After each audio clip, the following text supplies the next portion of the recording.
She only wanted to help a stranger stuck on the road. But when she got home, her photo was everywhere. Not for what she did, but for who she was.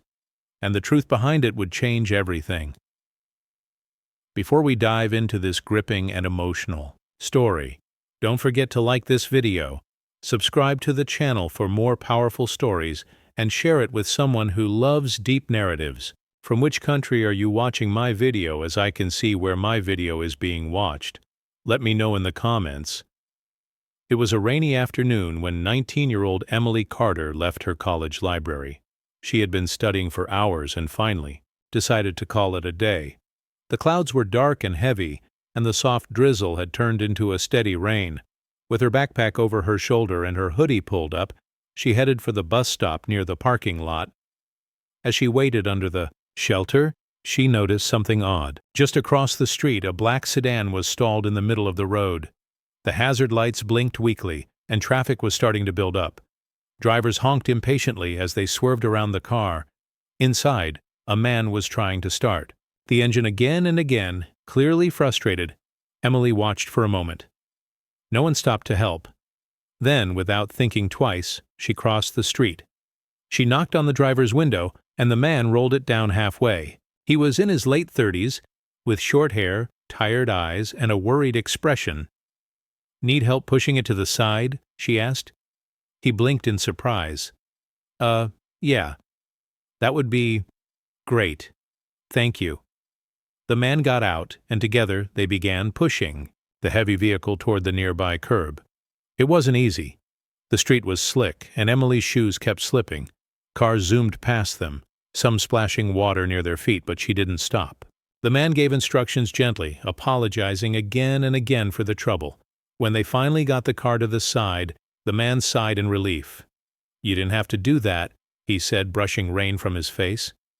"Thank you. Seriously," Emily smiled, breathless. "Someone had to." He held out his hand. "Name's Paul." "Emily." "Well, Emily, I owe you one." She waved him off and crossed back to the bus stop.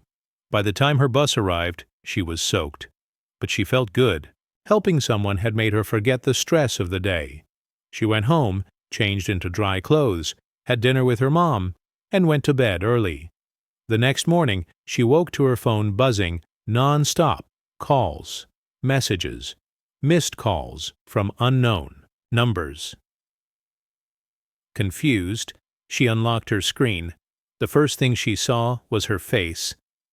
Dozens of messages read, "Emily, is this you? You're on the news." "What's going on?" She opened one of the links. Breaking news. Missing girl found alive. After 2 years, spotted helping stranger. Push. Car. Her heart stopped. The news showed a still from a traffic camera. Her, soaked in rain. Hands on the back of the stalled car. The headline screamed across the screen. She scrolled down. 2 years ago, a girl named Madison Blake had gone missing from a foster home in another city. The case had gone cold. But now, authorities believed Emily Carter and Madison Blake were the same person. Emily's hands shook. She ran downstairs to her mother, who was already standing in the living room, holding the same photo in her trembling hands. "Emily, what is this?" her mother asked, voice breaking. "I don't know," Emily whispered. But she did know. It was true. Her name wasn't always Emily Carter. She had been Madison Blake once.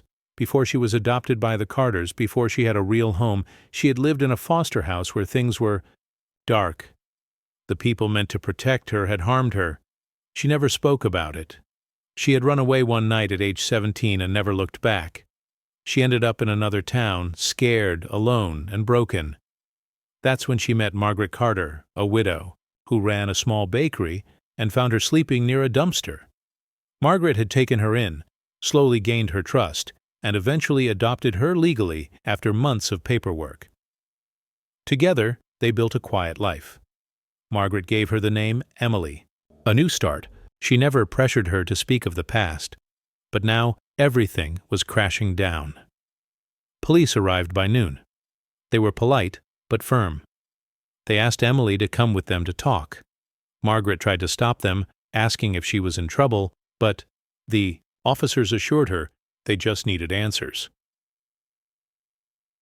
At the station, Emily sat in a room with a kind-faced detective named Laura Briggs. "You're not under arrest," Laura said gently, "but we do need to understand what happened." Emily told the truth. Everything. The abuse, the night she escaped, the bakery, Margaret.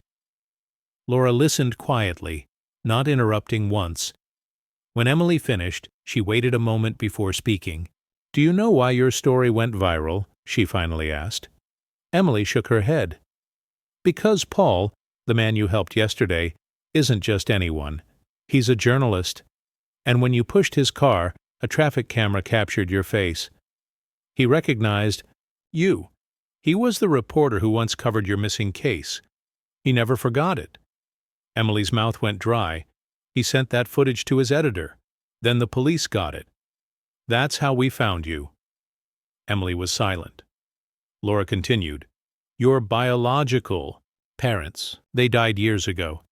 You were never claimed after that. And your foster home? It was shut down after other complaints. You're not in trouble, Emily. You're safe. But your story, it's powerful." Emily felt a strange mix of fear and relief. All this time she had tried to disappear, but now the truth was out. And the world wasn't angry. It was watching with open arms. When she returned home, reporters waited outside. Margaret hugged her tightly, refusing to let go. Days later, Emily went public with her story. Not for fame, but to speak for the kids who were still out there, still scared, still running. Her story inspired donations to foster reform. She appeared on talk shows, interviews, and even stood next to Paul on a national morning show where he told the world, "I thought I was the one being helped. Turns out, I helped find someone everyone had been looking for." Emily received scholarship offers. She began studying social work, determined to help others the way Margaret helped her. And all of it had started with one small act of kindness, a push on a rainy day. For a stranger who wasn't so much a stranger after all.